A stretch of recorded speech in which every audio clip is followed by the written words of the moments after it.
Welcome to Meet the Drapers. I'm Tim Draper. This is my father, Bill Draper. My sister, Polly Draper.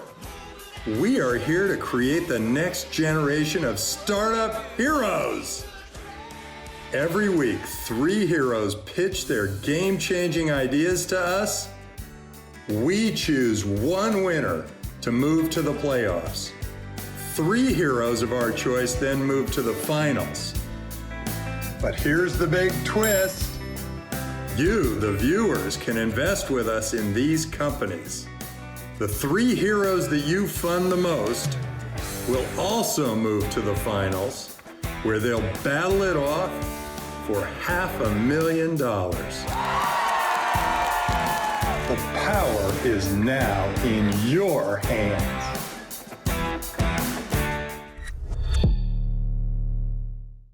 Hey, welcome everybody back to Meet the Drapers. Today, I have with me my father, my sister, and a special guest judge. My father, of course, was a pioneer in venture capital. He's been at it for years and years and years. Most recently, he runs DRK Foundation, funding entrepreneurs who are nonprofits.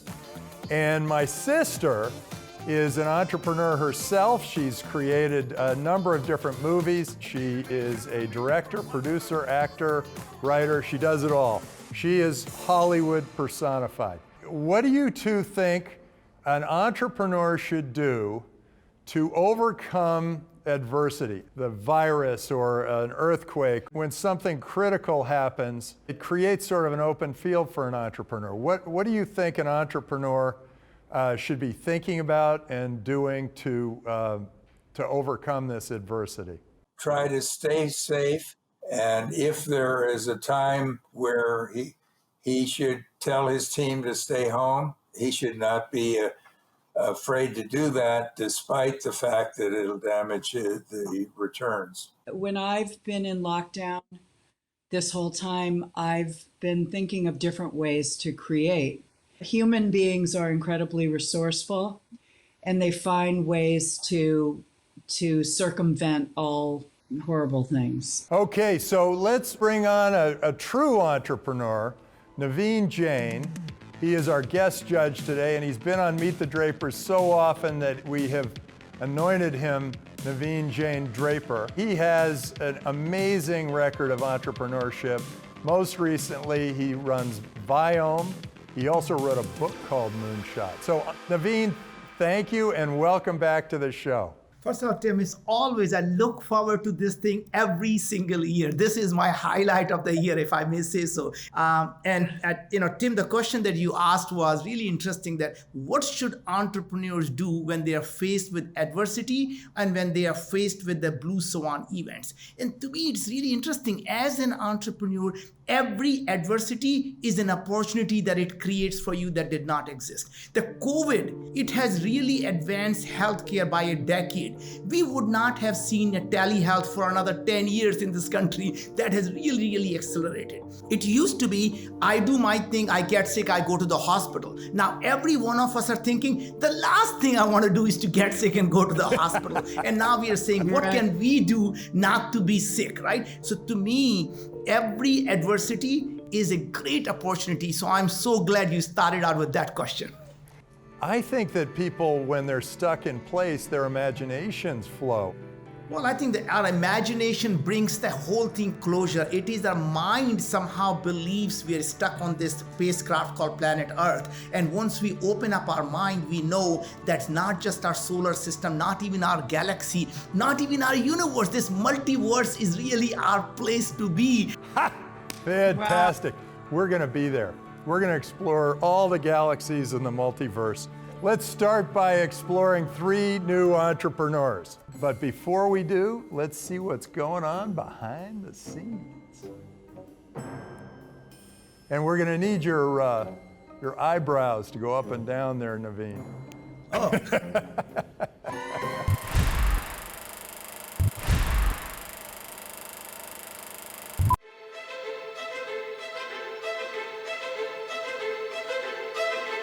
So I started Choose Health really out of a frustration that I had personally.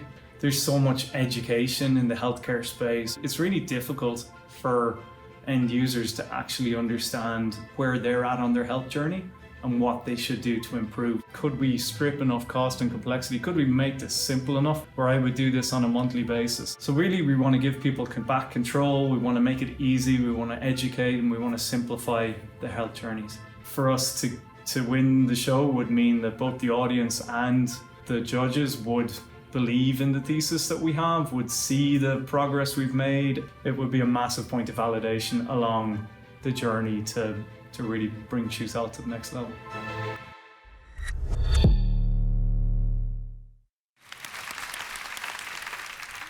Our first entrepreneur, Mark Holland from Choose Health. Mark, give us your pitch. Hey Tim, hey team. My name is Mark Holland, I'm the CEO of Choose Health. Choose Health is the best experience in at-home blood testing and tracking. So COVID-19 is having a profound effect on society. People are moving less, eating more, drinking more, and uncertainty is a bigger part of everyday life. Telehealth consults have doubled and remote care is mainstream. At-home convenience is now the expectation. So at Choose Health, we're focused on helping 1 million people improve at least one key marker of internal health. Understanding these key markers like cholesterol, like inflammation, like insulin resistance shouldn't require a medical degree. The truth is that 78% of adults over the age of 55 in the US today have at least one chronic disease. But your blood holds the secrets to identifying many of these chronic diseases that you or I could develop over my lifetime. Being healthy doesn't have to be hard, but it does have to be personal. So picture Alex, our CTO. He's a pre-diabetic, he has a young kid, and he's a busy early-stage entrepreneur. He hasn't tested his blood in 3 years. So Alex's personal health journey will be as easy as day one, he visits the Choose Health website, takes a short survey to help him select the markers that align with his goals or health concerns.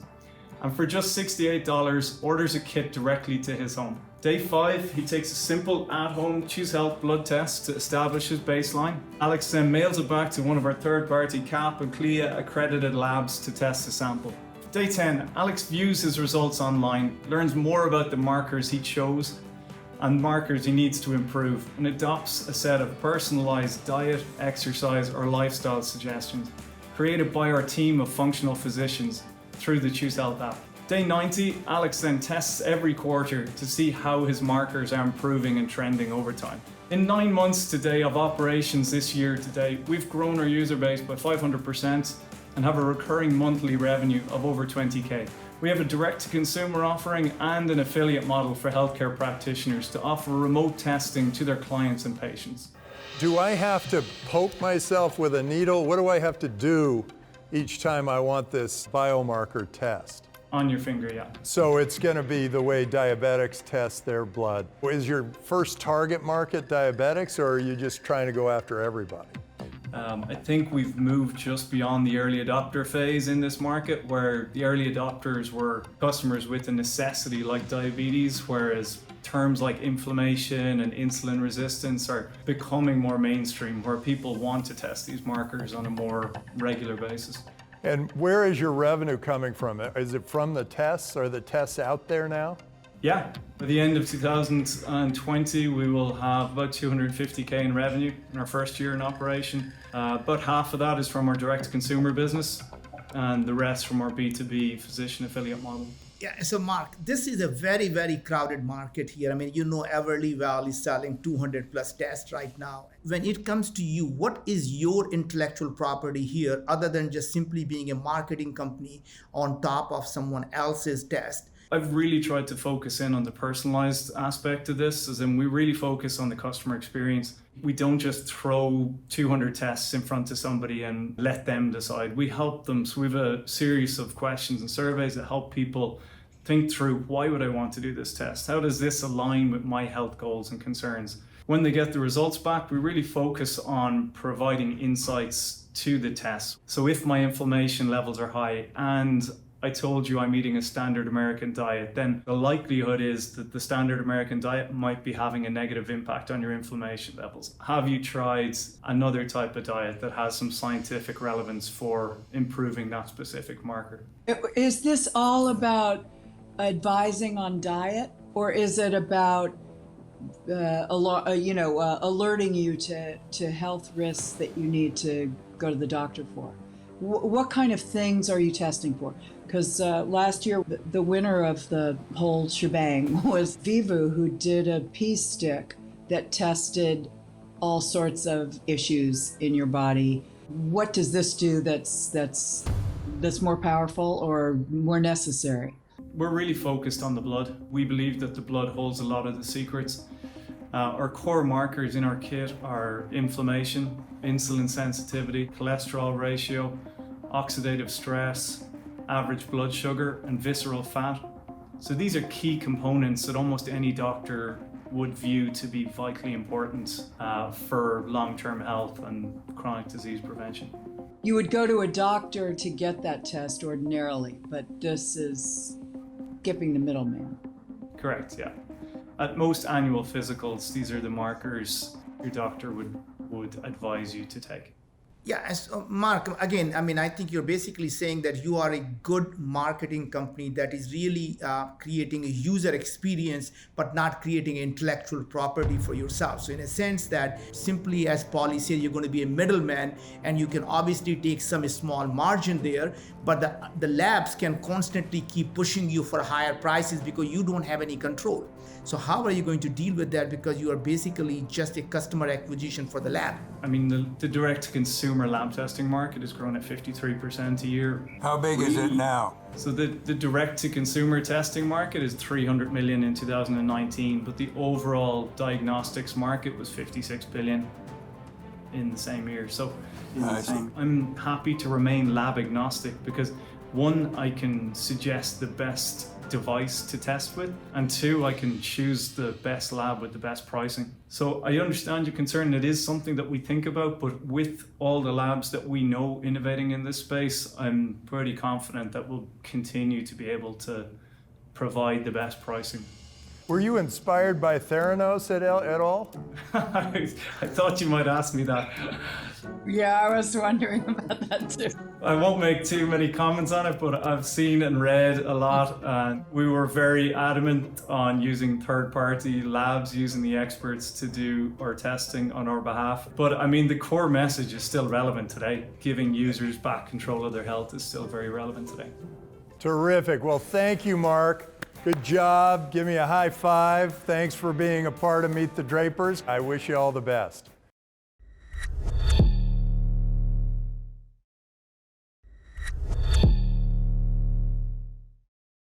So, what did you all think? Polly, why don't you start? He's got a pretty uphill battle because of the whole Theranos thing, particularly because the one great thing that we thought was true about the Theranos thing was that she had her own labs and it was going to be like a farm to table kind of the situation. He's just, I guess, the middleman for that. I liked the idea, and I felt it was muddied by a lot of other problems. And look, this is an idea true and tried. Everlywell has been doing it for the last 3-4 years, and there's reasonably successful company. In terms of, I don't worry about Theranos situation here because these are the standard tests. What Theranos was trying to do was to do it differently than how people did that required a lot of blood. What I think what he's doing is really creating a user experience to make it easy for you to be able to do it at home, because many of these big players haven't created a good user experience. It will have some value, but not a lot of value. But if you can create intellectual property around the reasons you're getting sick, then you create a massive amount of enterprise value. Dad, what did you think? I needed to hear more about how he's going to reach this market. Knowing what I know, I'd like to back him. If I didn't find other problems along the way, I give him the benefit of the doubt as of now with 5 minutes. I thought it is good to have a little convenience, and I do like the idea of being able to run my tests at home, but there was no real technological edge here, and so I'm a little concerned about that.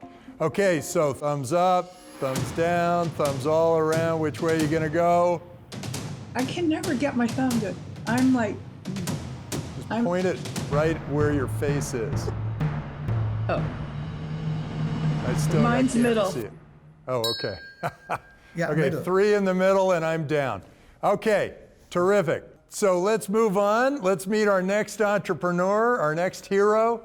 I'm excited about it. Yeah, that's good, Polly. Very nice. We got it. We still got it. No, I'm just trying. Let's bring on our next entrepreneur, our next hero. They're gonna make. At some point, Polly's gonna get this thumb thing down. Let's bring on our next entrepreneur, but before we do, let's see what's happening behind the scenes.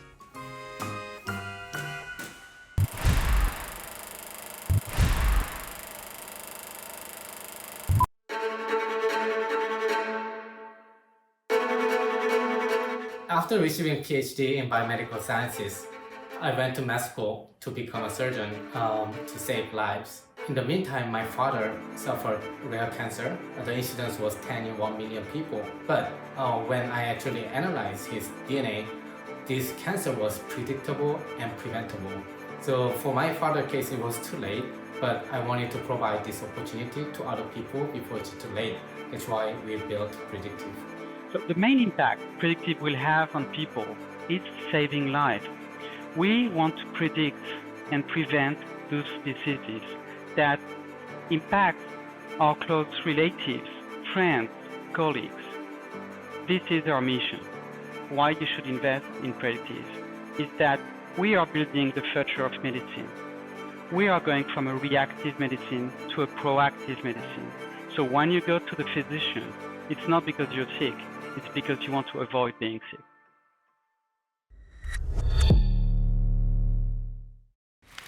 Okay, let's hear from our next entrepreneur. Go ahead, tell us about Predictive. Hi, I'm Sajun, CEO and co-founder of Predictive. Here is Alex, co-founder and COO. About 7 years ago, my father suffered from rare cancer. A few years later, as I was teaching genomics at Johns Hopkins University, I analyzed his DNA and found out this cancer could have been predicted and prevented. According to NIH, not just my father, but over 10% of serious diseases could have been prevented. It was too late for my father, but we wanted to provide this opportunity to other people before it's too late for them. That's why we built Predictive. Predictive is a DNA-based digital twin to predict and prevent diseases. We analyze your whole genome, 20,000 genes. We compare it to 16,000 diseases and 300 drugs. We do that in real time. This is searchable, and we can set up some preventive actions and treatments based on that. What we want to do is to provide the 67% of US adults in the US that are willing to get genetic testing to identify their risk for any disease or conditions. And to do that, we go through healthcare professionals, physicians, nurses, hospitals, governments for $490. So where we are today, we have a solution that is fully operational. We actually just launched our MVP. We have had a lot of success in the discussions we had so far with telemedicine companies, software providers, but also physicians who are willing to use our solution. Tomorrow, what we plan to do is to integrate even more health data, medical data, but also to bring some premium features such as recommendations regarding nutrition, fitness, and many others. That is the beginning of a very exciting journey, which is building predictive medicine. How did you two meet? Yeah, we met about a year ago through an advisor. We got along very well. I have expertise in genomics, and Alex has expertise in developing the tech product and rapid expansion. For example, his first company, he rapidly expanded to 160,000 users within 2 years. I asked him to join, and here we are. And what's the distribution approach? How are you going to get the word out? Is this going to go through doctors or patients, or how do you reach everyone? So at first, we really want to go through healthcare professionals, so through doctors, and to reach out to those doctors, because that's a lot of individuals also to reach. The idea is really to go through software providers, so the one who build the electronic health records, but also telemedicine companies who already have that kind of network. As you know, that genes and or DNA is really not your destiny, because most of the time it's really the gene expression. And identical twins can get completely different set of diseases. And 90% of all chronic diseases have nothing to do with DNA, very little to do with the DNA. It is fundamentally around microbiome and also even the gene expression, so your lifestyle, rather than your genes themselves. So how do you look into the disease markers, and are you getting a lot of metadata from the consumer to be able to build the predictive markers? We analyze the entire genome, and then we cross-reference to the ClinVar or those NCBI database only from the published literature. So what we cannot do is that we cannot predict this person actually gonna have this disease in 5 years. But what we could do is this person has a high risk for this disease. What we are doing is that we warn them, hey, you have an inborn disease, high risk, so do the preventive measures to lower the risk or reduce the impact of those diseases. I've seen 23andMe, and that does a lot of predictive things too. How is this different? 23andMe will tell me the likelihood that I'll have a stroke, or if I have the marker for Parkinson's disease. Is this the same thing, only more extreme? I don't quite understand. 23andMe picked some diseases and analyzed the genes that are related to those diseases. Our approach was completely different. We went the other way around. We look at your entire genome, and based on the research that exists today and the knowledge we have today, we identify the 16,000 diseases that might impact you. So on one side, you have 14 diseases for 23andMe. On the other side, you have 16,000, and could be even more, and could be even more accurate based on research that is done every day. And research goes very fast in that field. VERITAS does a full whole genome sequencing, and they just shut down. Getting people to do genetic testing is actually going down, and a lot of people are very, very, I would say, worried about giving their DNA data to the companies. 23andMe market is slowing down. Ancestry market is slowing down. And VERITAS shut down for the same reason, even though they were doing exactly what you're doing, right? They were doing the full genome sequencing for $600. Yeah, that's a very good point. However, our use case is completely different. We are not another 23andMe. We are not another VERITAS Genetics. What we use for this is, for example, misdiagnosis. In 2019, 20 million misdiagnosis cases in the United States and 60,000 deaths happened. What we are able to do it is the real-time, personalized genetics-based clinical decision support system to reduce the misdiagnosis rate. In terms of the adverse drug reactions, we simulate the adverse drug reactions before people take it. So we are not just another genetic sequencing company. We are a digital twin company. Are you expecting medical insurance to pay you? Or are you hoping the consumer does, or the patient, or the doctor, or the hospital? So we have some CPT codes to get the reimbursement for the insurance. The fact that we go through physicians or through healthcare professionals makes that they would be the one prescribing that test. So you can get reimbursed based on that. Terrific. Okay, well, thank you. Thanks so much, Predictive, for being on the show and meeting the Drapers. Keep up your heroism. Very good. Thanks a lot. Thank you.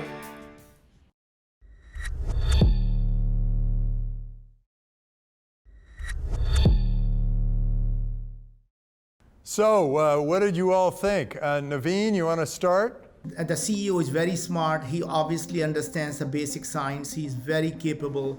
It's a tough market. Genetics is just a really, really tough market. And trying to tell people that we are better than 23andMe, that's where you lose most people, is that when you have to tell someone why you are slightly better off rather than it's completely different and disruptive. But I think they're very capable people, and I wish them nothing but success. Do you think that the doctor is going to not know the difference between 23andMe and what these guys are doing? In my opinion, that most doctors don't understand genetic testing at all. In their mind, it is an unproven field, and it's very hard to get them into clinical market with an unproven field. And that's the reason 23andMe sells to the consumers, not to the doctors. I have no idea whether they're going to be successful or not, but I would take a bet on them. They're competent people, and I liked it. Well, he passed the hero test for me. He has a real reason for what he does, and he is not going anywhere. Polly, what'd you think? Genetic testing was basically what saved my husband's life from cancer. So I would bet on it. But there are a lot of companies, I mean, Tempus is really big in that. I mean, Tempus is doing a really good job in that particular field. I mean, they look at all the biopsies, all the DNA, everything. So what would be the advantage of this? Would this be a cheaper way of getting it into the system, or what is the advantage that isn't this? I think that Tempus is much farther ahead. They have really integrated themselves into the hospitals. But look, these are smart guys and a smart team, they'll get acquired. If they do anything, somebody will buy them because they're a smart team, not because they have a lot of technology. So you don't think the 16,000 is a lot better than the 16? No, the disease markers for genetics are just very, very poor. I mean, they're just not very good. They're really not much in the genetics that are very predictable. Okay, so let's do it. Let's vote. It's hard to vote on something you don't understand well. Naveen, sounds like you got 2 votes.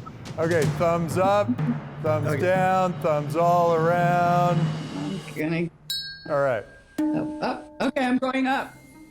I'm going up because I'm basically doing Naveen. 3 ups and 1 3/4. Great. Okay, with that, let's move on to our third entrepreneur of the day. But before we do, let's see what's going on behind the scenes.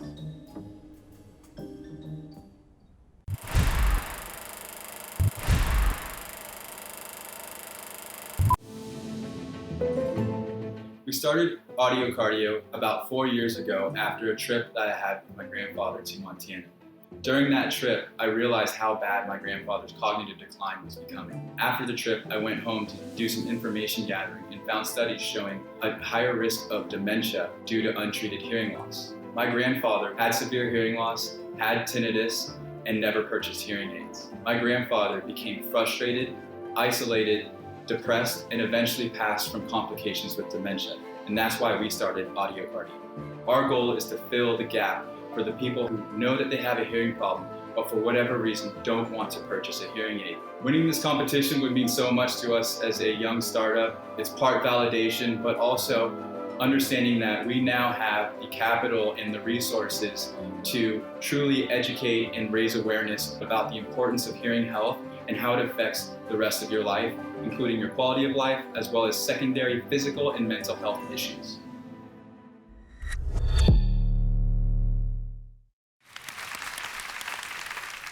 Terrific. Our next hero. Give us your pitch. I'm Chris Ellis, CEO of Audio Cardio, a data and science-backed mobile app that's designed to maintain and strengthen your hearing. You can think of us as physical therapy for your hearing. Because over 400 million people suffer from disabling hearing loss, but the bigger underlying problem is the lack of access to care, expensive costs, and negative social stigma associated with the solutions on the market. Audio Cardio sound therapy targets damaged ranges of frequencies by repeatedly stimulating the cells at the barely audible level. This causes them to fire together, wire together, and send the signals to your brain so that they can be processed as meaningful sound. By continuously stimulating these cells, we aim to help promote and support the neural pathways necessary for sound to travel to the brain. To take your assessment, you simply move the volume slider to the point where you can barely hear the tone being played. You would do this several times for the left ear and again for the right to create your personalized sound therapy.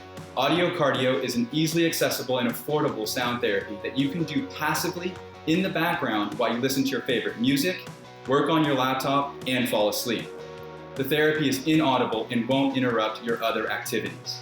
Our technology has been patented, and the CTIP Accelerator program provides up to $50,000 in annual assistance through an FDA grant. Audio Cardio's technology has been clinically validated with Stanford University, Palo Alto Medical Foundation, and Samsung Medical Center, with over 70% of the participants having a change in their hearing ability by 10 decibels or more within a few weeks.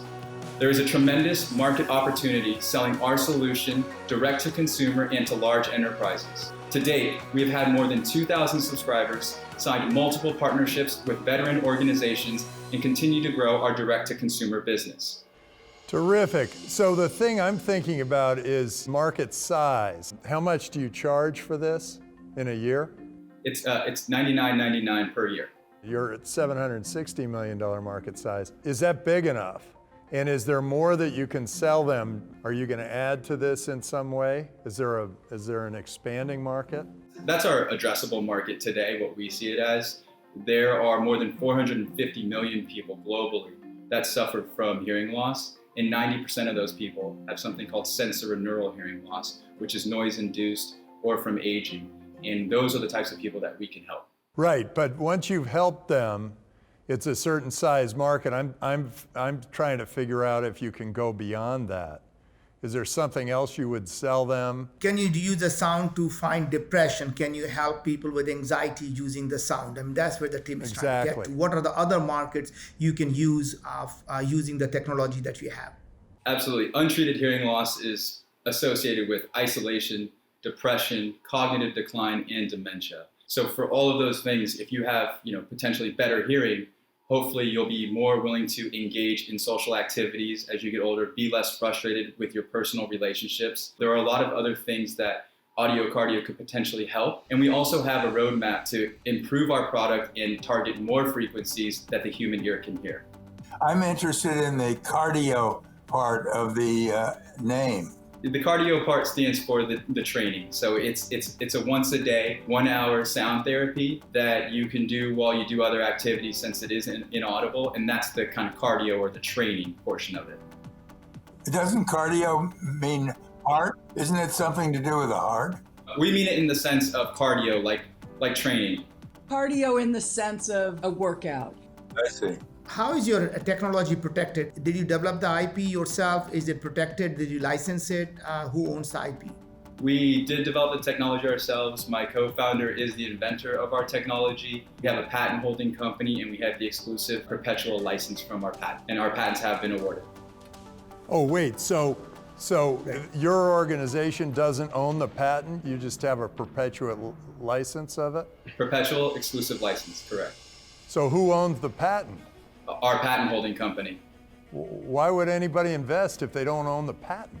Because we're still protected just as much, but this is for the consumer market. There's the medical market, and it really depends on the investor and what their appetite is for consumer versus medical or both. Chris, it's a bad idea. If I can give you one advice, merge the patent holding company with this company. If you're hedging your bet, nobody's going to invest in you because they're going to hedge their bet. Okay, understood. Okay, I don't know about any of that stuff. I just know that this is a great idea. Someone like me who has rock and roll sons and is like completely deaf at this point because of them, I would love to do this. And what are the success stories? Do you have examples of what the percentages of or their hearing is back or? Yeah, through our clinical studies, we had over 70% of the participants have a significant change in their hearing by 10 decibels or more within a few weeks. Yeah, why would I sign up for a year if in a couple of weeks I already get my hearing back? Because you can continue to make progress beyond those first 2 weeks. We liken it to working out. In the first 2 to 4 weeks, you may see some results, but then when you're in month 3 and 4, you're really making more results. And of course, at some point, everybody does plateau. Oh, and then you lose them. Eventually, yes, your hearing may degrade. If you still go to loud concerts or go to restaurants and age, of course, or get sick, these are all things that can damage your hearing. So our goal is to give you a better quality of life. What is your income so far? We're on track for $50,000 this year. How long would people stay on the program on average? What do you think? Right now, we're seeing about a 60% retention at 4 months. We've also seen quite a few people just purchase outright for the entire year and 6-month subscriptions as well. Terrific. Well, thank you, Chris. Thanks so much for coming and meeting the Drapers. All right. Thank you so much for this opportunity.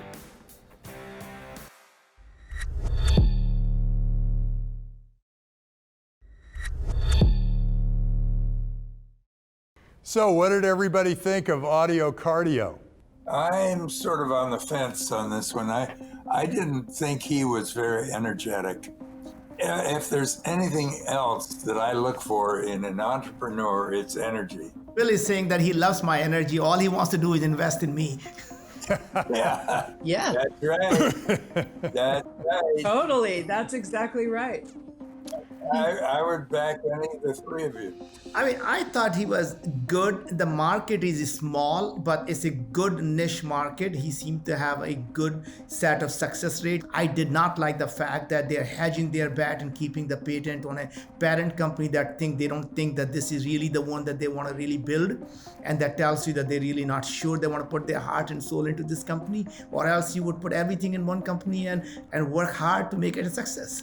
Yeah, in fact, I hit on that too, and I did it twice. If you remember, first I asked, well, what happens after the hearing thing? He didn't bite on that. He didn't say we're going to do more things. When they hold back like that, you don't trust them as much.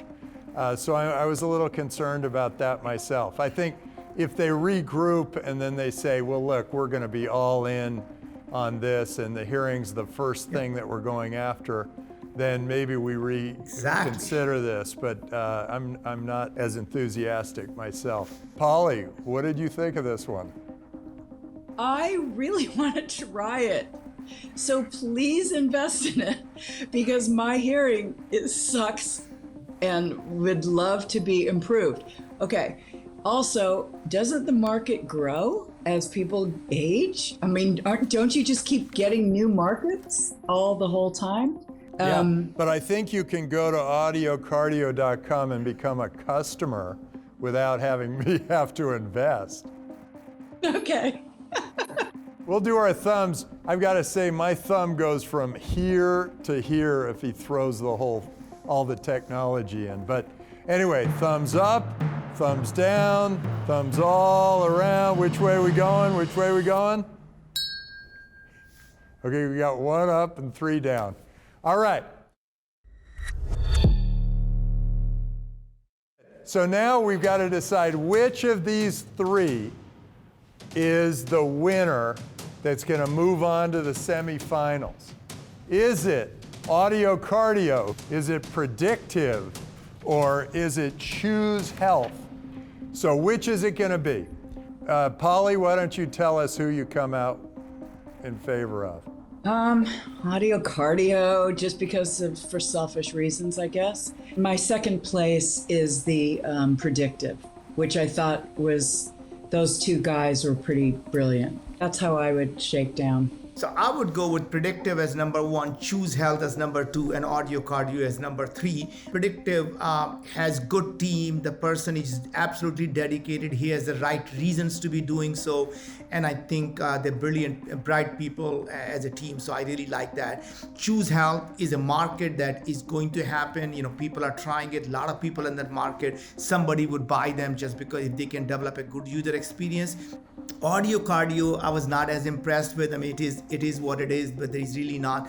They didn't seem like the entrepreneur that I would put my money behind.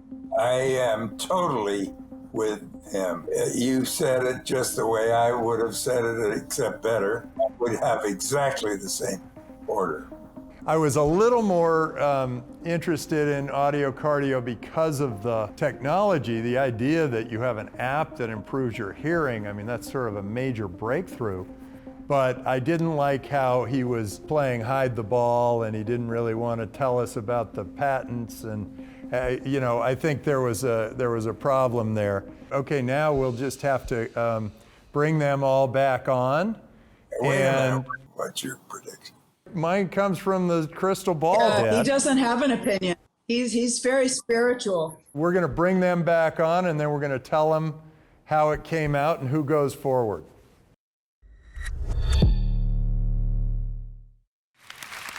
So, thank you, heroes. You did extraordinary work. It was great to see all these pitches. Together, you guys are going to improve health in many different ways. Starting with Choose Health, it's quite extraordinary, and getting the in-home test, I think, is going to be a very powerful product.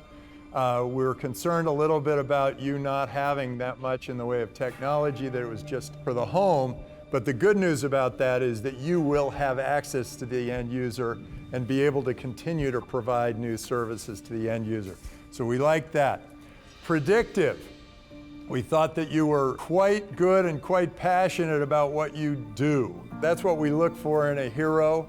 We were concerned quite a bit about the confusion in the marketplace that would come from 23andMe versus you guys.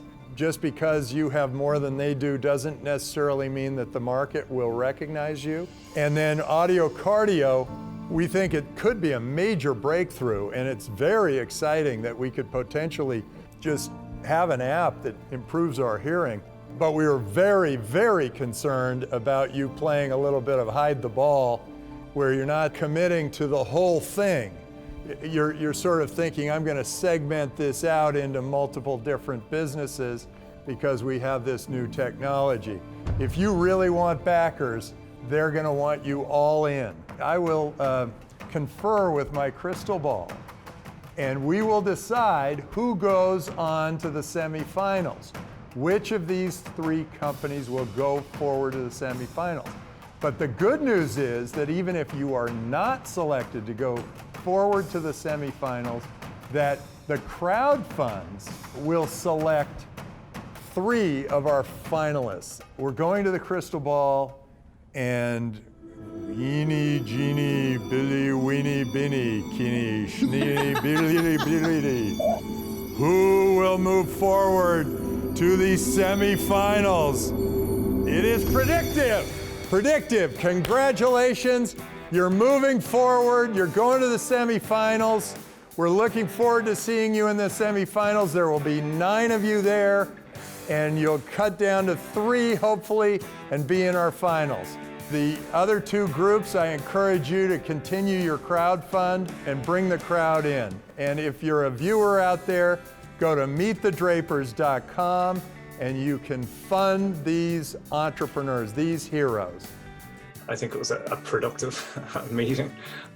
I think the mission of Choose Health, if it relates to people at home, we'd obviously love to have everybody that's interested in trying to democratize access to health information on board, and we're still focused on our vision of making this the best and easiest customer experience in at-home testing. It was a great meeting. The biggest surprise was the fact that I think that they believe that we were only investable if we held our patent within our organization. I think that they see a lot of potential in it.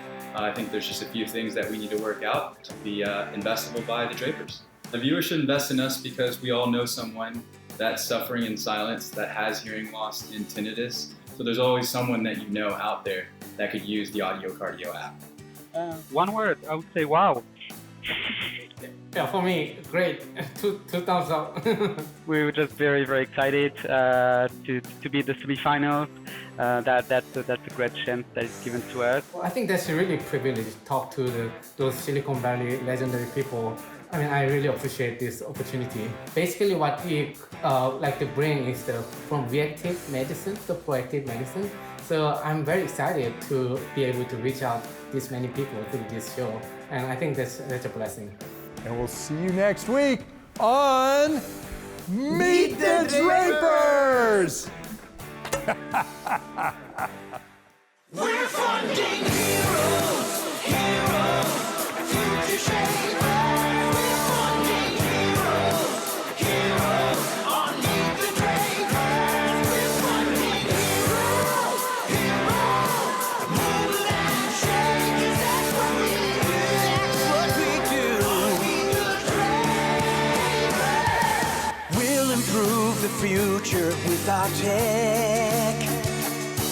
AI, VR, Bitcoin is the best. We'll build and work and grow with you, having fun along the way. We'll change the world for